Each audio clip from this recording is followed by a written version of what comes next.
This video is part of a webinar series on Hindudvesha, an educational series to explore and expose systemic Hinduphobia.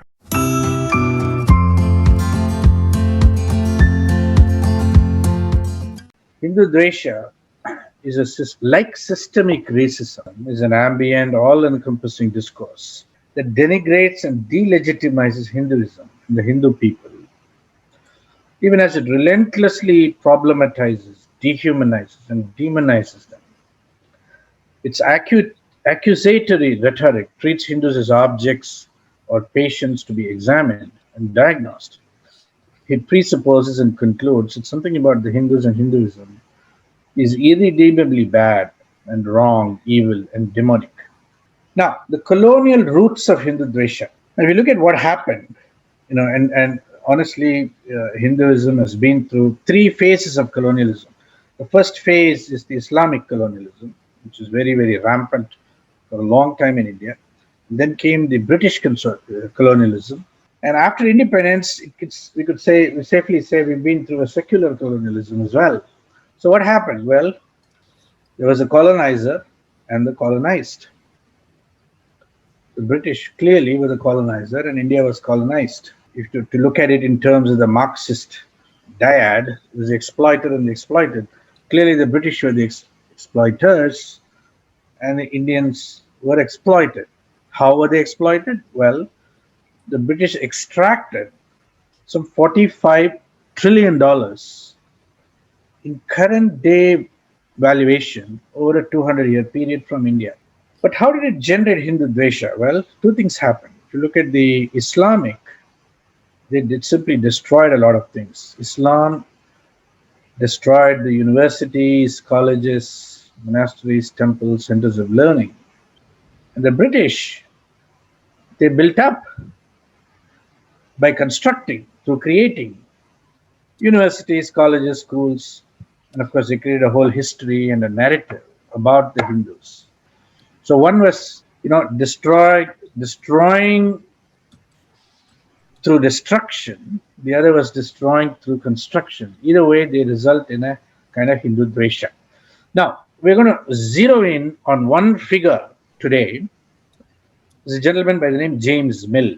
Okay, very important. It's an example. Now, he wrote a book called The History of British India and published it in the year 1817. And that's nearly 200 years ago. So here's a quotation from his book.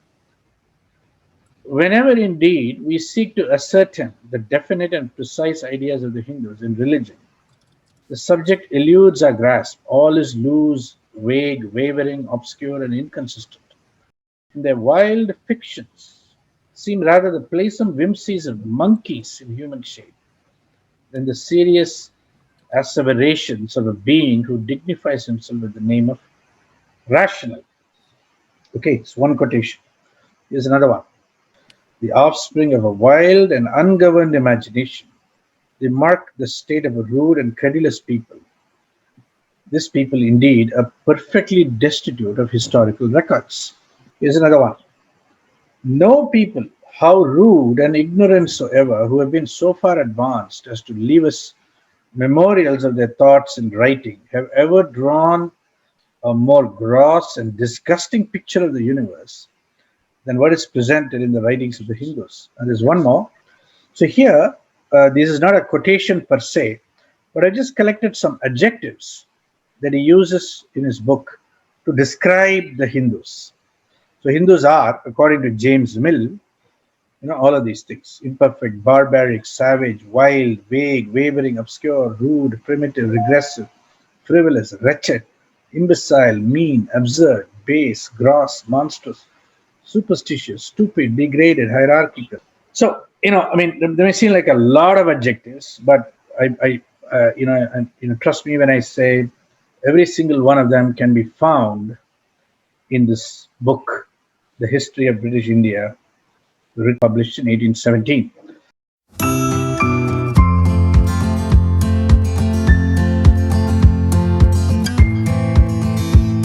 So James Mill came up with this book, History of British India, in 1817. And when I assess that book objectively, I consider it nothing short of hate literature. James Mill was born in 1773 in Scotland. So James Mill was basically sent to University of Edinburgh, where he did his master's in divinity. He decided to come to London in 1802. For the next 4 years, he spent his time as a journalist writing for different journals and newspapers, uh, making a living. Somehow in 1806, he stumbled upon the idea of writing history of British India. And this book took 12 years. It was a roaring success, which endeared him to the board of directors of East India Company. And in May 1819, James Mill was hired as an officer in East India Company. So he rose up the ranks very, very quickly. James Mill exerted a massive influence on the policies of India, and the history of British India basically became the primary book for making structural changes in governance and rule of India. This book became the required reading for English civil servants. Ronald Eden, in Imagining India, calls this text as a hegemonic text. And why does he call it a hegemonic text? Because there are different ways in which Hindus are described as rude, savage, barbaric, uncouth, and so on and so forth. One of the primary modes in which the description was made was that Hindus are hierarchical and oppressive.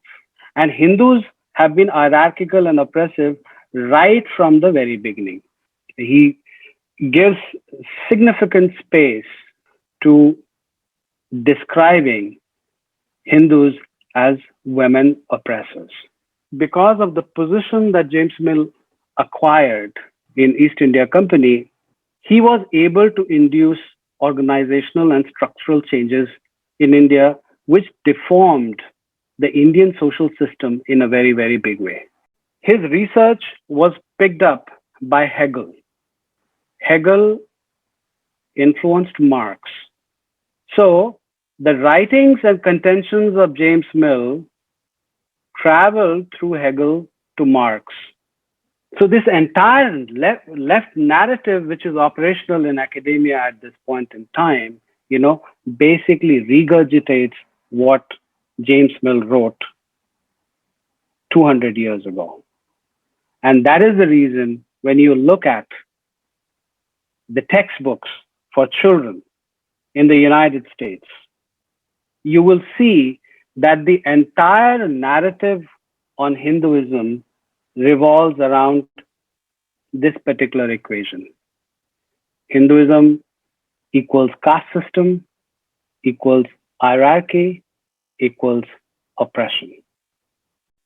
Now, in 1825, James Mill and the group with which he was working decided to put together University of London. Now, through University of London, also incorporated the thoughts of James Mill, which included his thoughts in history of British India. Later, Oxford University Press and Cambridge University Press came with their own editions of history of British India. And when you compare these books with what James Mill produced, you will see that the plan that James Mill had put in place is actually getting replicated in these publications.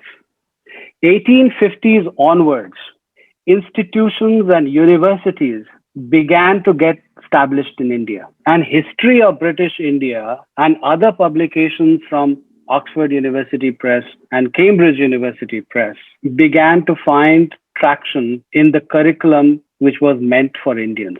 And that is how the narrative which James Mill had put in place began to actually get internalized replicated, and reproduced.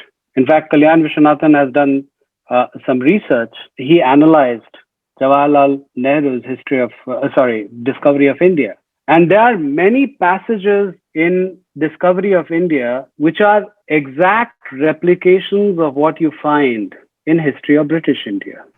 And after 1970s, the left historians or the Marxist historians, they took over the Indian intellectual scene. And all these forces, basically began to combine. And that is why both in India as well as in the United States, what you find in contemporary times is replication of the same discourse which had been put together by James Mill long time ago. Of course, this narrative has been sanitized.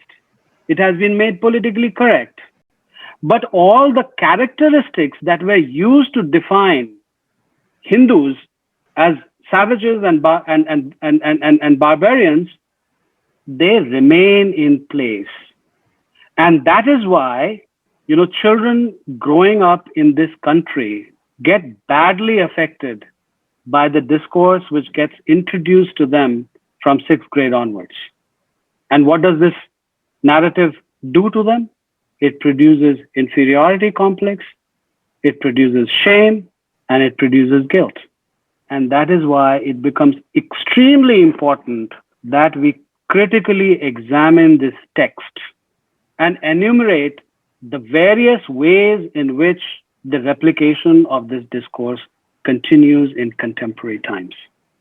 In fact, after having researched this field for close to 2 decades now, I can safely say that whenever you will find a Hindu-dveshik content in academia or media, you will be able to find its connection with the writings of James Mill. And that is why Hindus at this point in time need to read those 7 chapters that have been written by James Mill. And what we call in academic parlance, start deconstructing the Hindu-dveshik discourse in the light of narrative put forth by James Mill.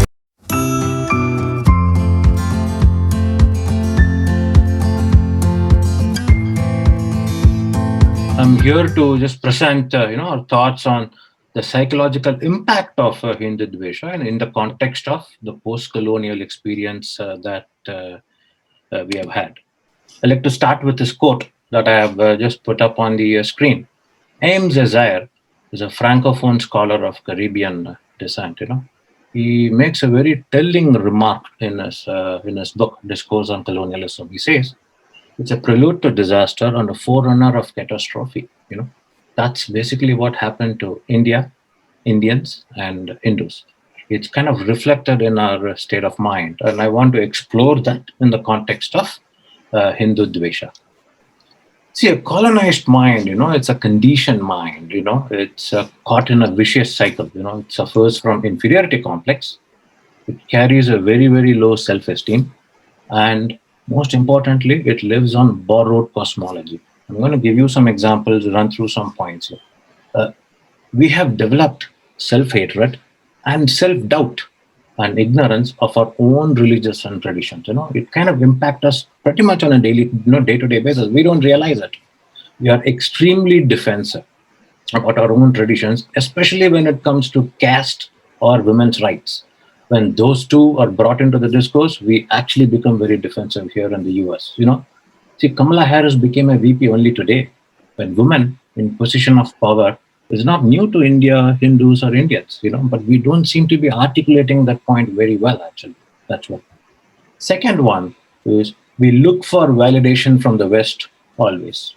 I do know, I think many of us would have heard of 2 recent instances when Tamil and Kannada chair were set up in some of these universities here in the US. I think one was in Harvard, another was in Columbia, if I'm not wrong. We have outsourced our interpretation to outsiders because we don't know about us ourselves, actually. That's the second point I want to make. We are extremely defenseless against pernicious attacks on our religions. There are several Christian TV channels. I'm sure we have all seen that before.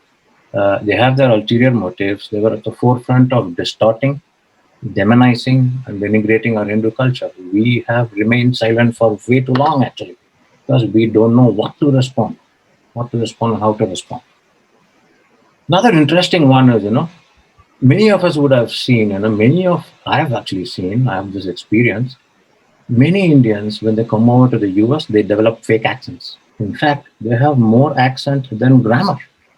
In fact, I don't know what is the necessity to develop a fake accent. They're not confident of their own language, grammar, so on and so forth. They do that actually. That's as a result of inferiority complex. There is always a compulsion, right, to assimilate with words. I'm not saying everybody does it, but a lot of them actually, they suffer from inferiority complex. They can exhibit some of these characteristics. With such a mind, right, a mind, we only develop low self-esteem. There's a lack of self-confidence. If at work, I'm sure we all have that experience where we have seen our own co-workers who are Indians who lack that self-esteem, self-confidence. They're not able to articulate themselves properly, even in their day-to-day lives. Okay? Because of this, we begin to live on borrowed cosmology. Right? Our worldview and worldview about us is always on Eurocentric framework. Our the interpretations of Hindu society is always using alien context, terms such as left, right, center, nationalism, or even secularism for that matter. They don't apply to us actually. There are a lot more powerful components within our own framework. We are not able to articulate it. Our tradition is extremely diverse and very pluralistic, you know. But the current discourse in the mainstream media here in the US and in the social media is very Eurocentric. It drowns pluralism, which is embodied in our culture. We are not able to articulate that better because we have not examined some of these things very critically. So we rely on borrowed cosmology. We are extremely defenseless against fear mongering over nationalism. Nationalism, sure, yes, in the European context has had a negative connotation. But in the Indian context, it's rooted in independence movement. We have a very superficial view of it actually. We have not critically examined these so that we could articulate our Indic viewpoint much better. We have not done that. So we continue to rely on borrowed cosmology. Even just recently, last year, there were a lot of CAA protests that played out. They were all based on alien framework, European framework, right? Secularism, nationalism, fear mongering over all of it continues to, the Western media continues to employ these frameworks. And the borrowed cosmology is used to interpret India. As long as it does, I think it will continue to remain the same. There are many such examples I think I can give that shows the subservient nature of a Hindu mind. A colonized mind is a conditioned mind. It's doctored, I think, from its cardinal basis, right? This mind interprets India from a colonial perspective. It's oblivious of its ancient traditions and is extremely defenseless against affronts to our own primordial identity. We are actually ambassadors of our own civilization. The damage, the psychological damage inflicted upon us has turned us into very bad ambassadors, I think. We need to effect a change, I think, in that regard. Just to review what I had said, the impact has been very debilitating. And I want to just close my remarks by saying we suffer from inferiority complex, we carry a very low self-esteem, we live on borrowed cosmology, and we need to effect a change.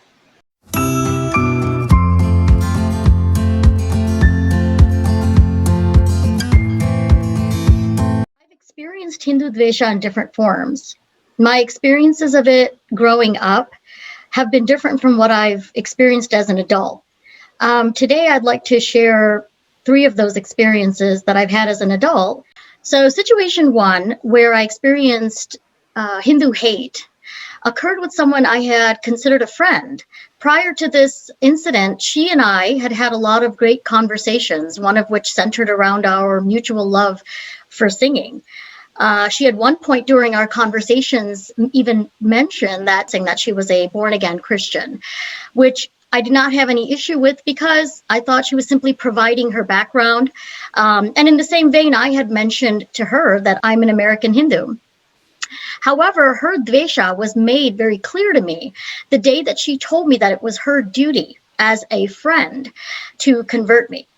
Prior to this declaration of hers, she had come to my desk to invite me to accompany her to her church. And at that moment, I still didn't think anything of it because in my mind, we were friends, and implied in friendship is mutual respect and a liking for a person based on who they are. Plus, I had gone to church before with other friends, but they also accompanied me. I made sure that they accompanied me to my, temple, mandir, cultural events. And these friends have also been genuinely interested in learning about Hinduism. Anyway, this particular individual then started to tell me that it was her duty as a friend to share the light with me, that light being Jesus. She told me that she follows a religion that is 100%, and I'll never forget this. She stated she follows a religion that is 100% and told me, while you may believe you are following God, your religion is 99%. And we all know 99%, she told me, we all know 99%. 99% belongs to Satan.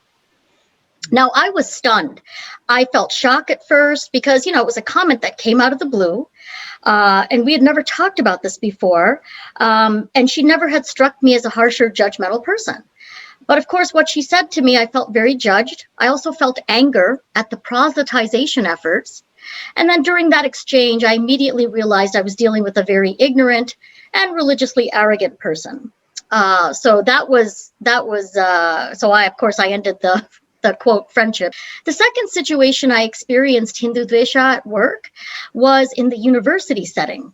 So the irony here is that higher education is looked upon, at least in theory anyway, as being a bastion of open ideas and learning. The department where I had worked, a supervisor who identified as a very strong Christian, never let a day go by without showing the staff that she's better than everyone because she found God. During one particular Christmas season, she and another staff member who, even though she was married to a person from a different faith, they expected me to help decorate a tree that was brought into the office, telling me that I needed to get into the Christmas spirit. Mind you, in our office at the time, all of us, the staff, were comprised of people of all different faiths. Plus my colleagues, including my supervisor, knew that I am Hindu. So I was shocked when she said this to me. My supervisor also, she didn't ask or expect my Muslim American colleagues to participate in decorating the tree. I refused to help decorate the tree, and I went into my office to start my workday. My supervisor became visibly upset, and she stopped speaking to me for a while. The supervisor associated decorating a tree with worshiping Christ, and never stopped talking about how her church would continuously give money to the poor Hindus in India. So, I was very bothered by that incident. And even though I wanted to tell her off, she was my boss. So I felt very trapped. The last example I wanted to share was what I experienced from a social perspective. I used to socialize with a large group of individuals from a variety of backgrounds, ethnicities, religions, you name it, who, by the way, can all boast highly educated backgrounds, one even being a university professor. This large group of friends were comprised of individuals, as I said, from different religions, but folks at this particular gathering happened to be majority Muslim friends, Muslim American friends. One day at one of their homes, we were having a discussion about something or another, but the conversation quickly turned to religion.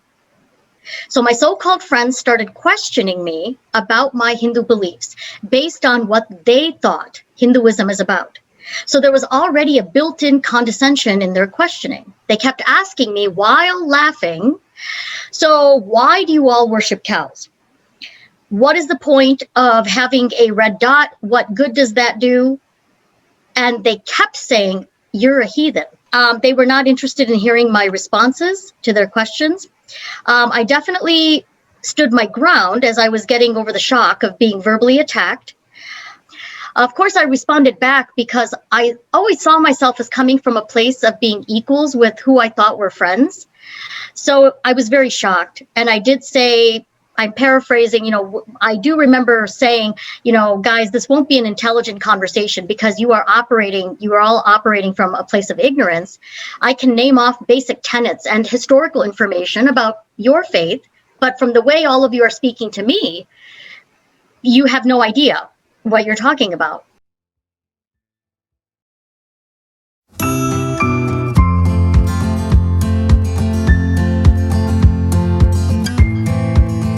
The portrayals of Hindus by James Mill continue to be championed today in the mainstream media. Over the last couple of years, Hindutvesha in the media has escalated. There have been and continue to be numerous anti-Hindu news and opinion articles in all the mainstream media outlets. And as a Hindu American, I was deeply offended and upset by these, what I call frivolous, unethical, and biased articles. Most of these pieces were filled with baseless exaggerations about India and Hindu culture. They also contained bigoted or racist statements about Hindus and belittled and demeaned things that are sacred to us. So I'm just going to quickly highlight a particular article which I view as one of the most egregious examples of Hindudvesha. So the Atlantic magazine published an article titled "Modi's Kashmir Decision in the latest step in undoing Nehru's vision" on August 5th, 2019. This article was written by an individual named Krishnadev Kalamur, who is now the deputy Washington editor for NPR. In this article, Mr. Kalamur insinuated that the BJP governments and the hundreds of millions of Indian citizens who voted for them are overwhelmed with fanciful ideas and obsessed with drinking cow urine to maintain good health. This wild and baseless exaggeration, which was supported by flimsy evidence, is also a slight against all Hindu Americans who have a favorable disposition towards the BJP or India's current prime minister. So I read many such articles and tried to respond with well-crafted letters to the editor, calling out factual inaccuracies, misrepresentations, and bigotry, but not one of them was published. I tried to bring these articles to the attention of other Hindu Americans and ask them to respond with letters of their own. And, many members of the community were either indifferent or willing to accept some of these articles, the validity of some of these articles. So reading these anti-Hindu articles and not having any recourse and witnessing the community's apathy caused me a great deal of trauma. And, as a result, I no longer read many mainstream publications. I also stopped using Facebook and quit most WhatsApp discussion groups.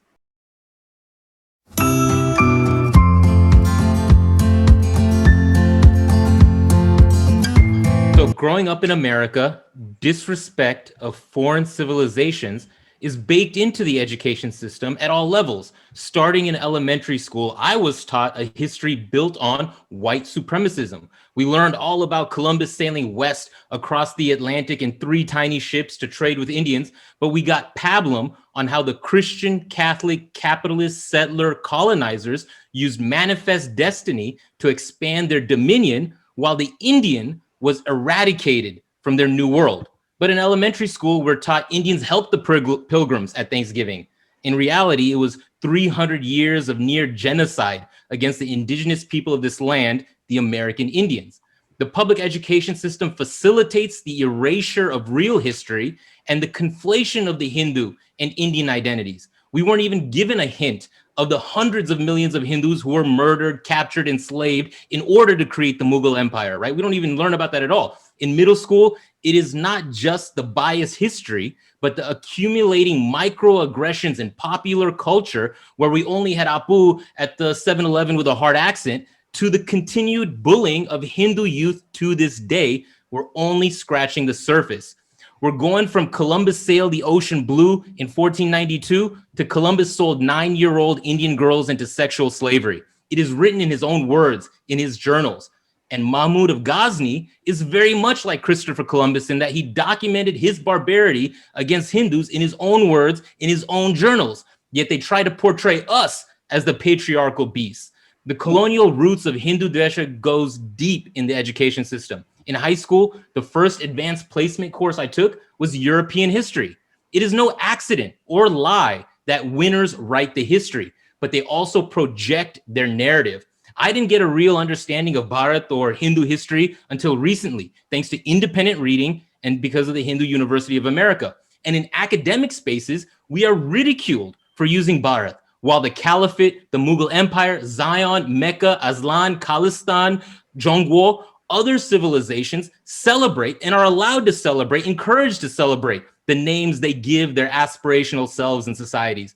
In college, there is no Hindu history, but there are some South Asian studies. There's definitely Jewish studies and Muslim studies in hundreds of Christian universities, Catholic colleges, divinity programs, you name it. When I was at the University of California, Los Angeles, UCLA, and CSUN, Cal State Northridge, I was not aware of the Hindu Students Council. It existed, but I was not aware of it. But I was aware of the Muslim Students Association and the dozens of Christian clubs. Having gone through the American public education system, I know we need a Hindu University of America. I know Hindudvesha exists and has been cultivated in the public education system, not just in America, but all over Europe, all around the world, including in India with our first education minister, right, Abdul Kalam Azad. White Christian America had a general disrespect for other cultures and civilizations, but many have stood up and gained stature through civil rights movement, through protests, through myriads of tactics and strategies. But we as Hindus haven't stood up yet. We haven't gotten our act together. We haven't even convinced the majority of Hindus that Hindudvesha exists, right? We're talking about in the chat, should we even call it this? What is it? It exists in this complicated and nefarious way. In this webinar, your word of mouth is another step in changing that narrative, and I'm happy and proud to be a part of it.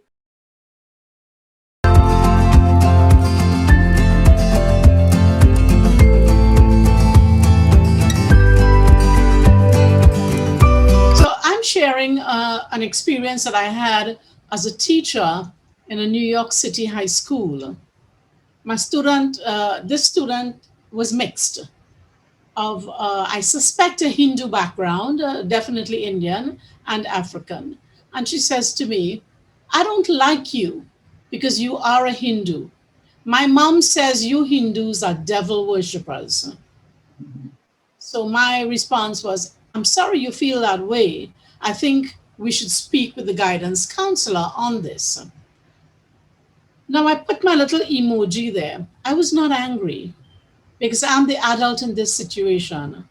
I felt deep pain and deep sorrow and deep sympathy for this child that I was looking at and could see how her mind was thwarted, you know, with religion.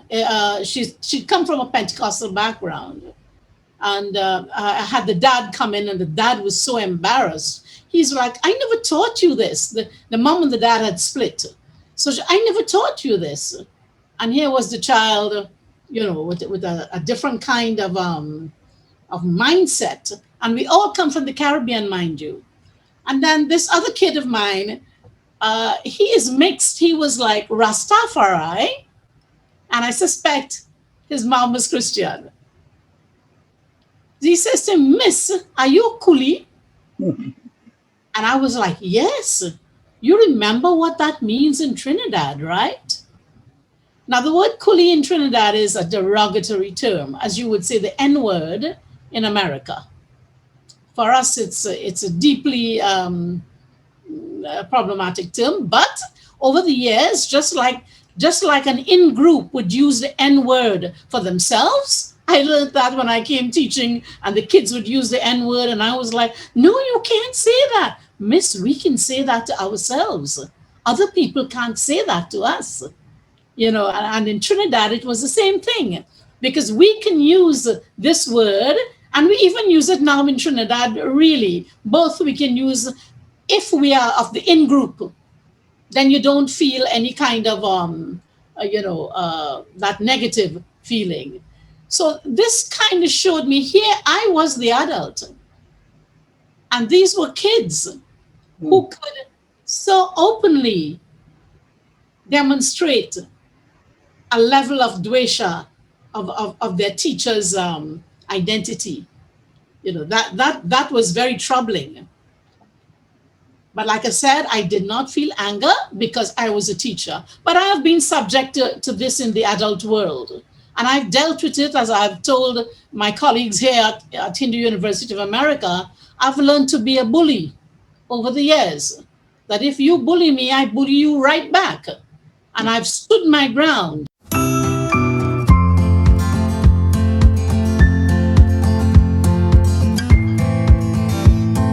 You might be wondering why we've been dredging this old history on the roots of Hindudvesha. The reason is we are constantly being asked why Hindus are the objects of this hateful narrative in this world, whereas other minority communities are not. And we felt it is important for us to remind ourselves how it got started and how it got translated into the modern day experience, which basically is really a transformation of the same narrative into today's world. So I have a leading question here. You know, how do you tame an elephant? I mean, you see this elephant being tied to a very through a tiny rope to a very flimsy stake. Obviously, the only way you can control this big beast is by messing up with his mind, by making him believe somehow that he is powerless. He has no options. He's nothing, no better than a sheep. And that is, I think, what has happened to Hindu community at large. So, Hindu mind could not have been an easy target for subjugation. When you look at the level of education that actually existed in India, and this is coming actually from British colonial records, because a lot of Indians and Hindus don't tend to believe what our own statistics. So I thought we'll dredge up actual British colonial records. They state the mass education in early 1800s was actually more advanced and widespread in India than in England on a number of axes: number of schools, number of students, duration in school, quality of teachers, and so on and so forth. And here is actually a report that you can Google for yourself that from 1838 that talks about how many schools existed in just the two states, Bengal and Bihar, in 1830s. Over 100,000 schools. Okay, so here's a highly educated population, sophisticated mind with a very sophisticated social structure. It must have been difficult, a very monumental task for them to actually subjugate our minds. But obviously it did happen. They did manage to subjugate us. They did manage to subjugate our minds.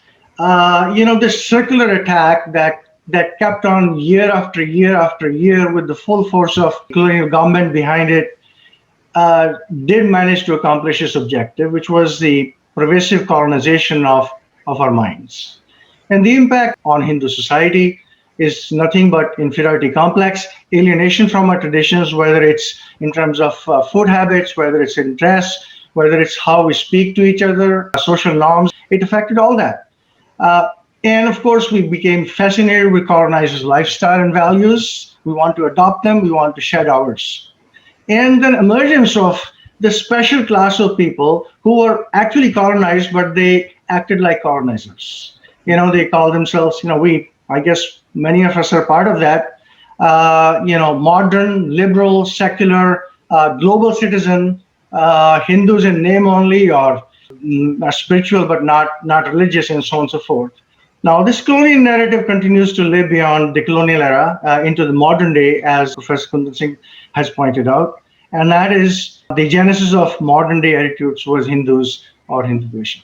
However, that said, we are able to break the shackles of this colonized mind, at least in parts, at least some of us, and they become shining examples for us. I'm showing here 3 examples from recent history. Lieutenant Colonel Kamaljeet Singh Khalsi, he fought very hard against the U.S.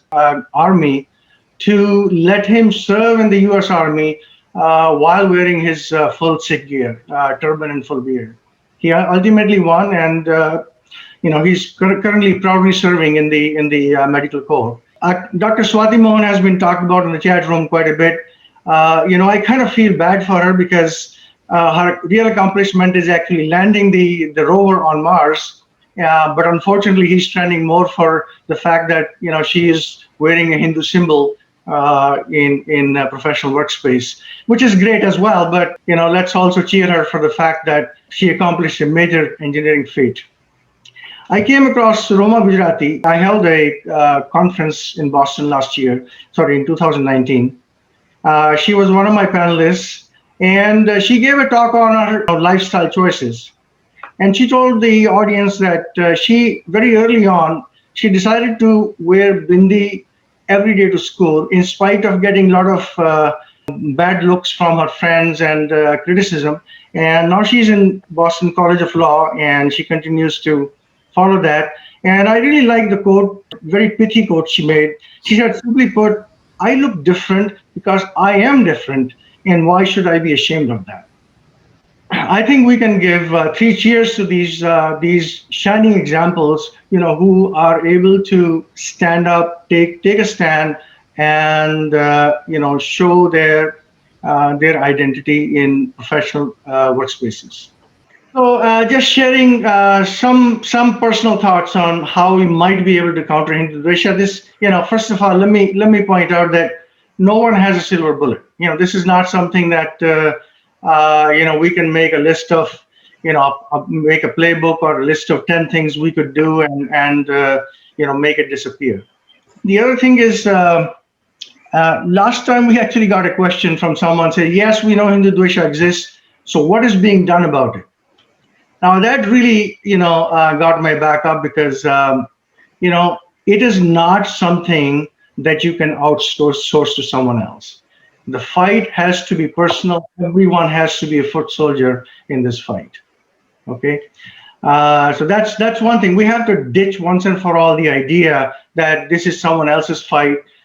We can give it to this organization or that organization to fight. Everyone has to be part of this, this struggle.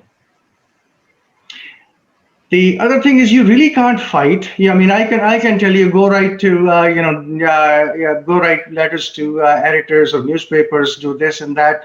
But unless we educate ourselves on some basic facts, we really can't do it. We just emotions alone are not going to win this war. This has to be won with arguments. Truth is on our side, but we need to know what the truth is. We need to know some relevant historical facts. We need to know some of the key players and what they said. We can achieve this through webinars like this. There are a number of beautiful courses that HUA offers, the Hindu University of America offers, that can give you a good perspective on these issues. Of course, there's always self-study, but we have to educate ourselves. We have to arm ourselves with some basic facts before we can go out in the public square and put our views in a cogent fashion. The other point I like to make is taking a page from the 3 examples I shared in the last page. Let's integrate at least one Hindu symbol into our public life. And I'm suggesting Om. Now, just wearing Om around your neck is not going to make Hindudvesha disappear, but it creates a coherence in the Hindu community. You identify yourself as a soldier in this fight. And it creates a dialogue. If cross or Star of David and all these other symbols, including hijab, can be accepted in the workplace, why not Om? Finally, we have a number of projects. I think monitoring the news media and various other communication channels, and then writing reports on them on a quarterly or yearly basis is a great way to daylight the kind of Hindudvesha that these organizations are practicing. You can volunteer through the chat room. We'll connect with you. On April 13, 1699, Guru Gobind Singh stood up in front of a large audience and said he needs people who would want to sacrifice themselves for saving the dharma. And he got 5 volunteers. Those 5 volunteers ultimately, they changed the course of history in India. If we could get 5 volunteers here who could join us in some of the projects that we have, I think we would be miles ahead.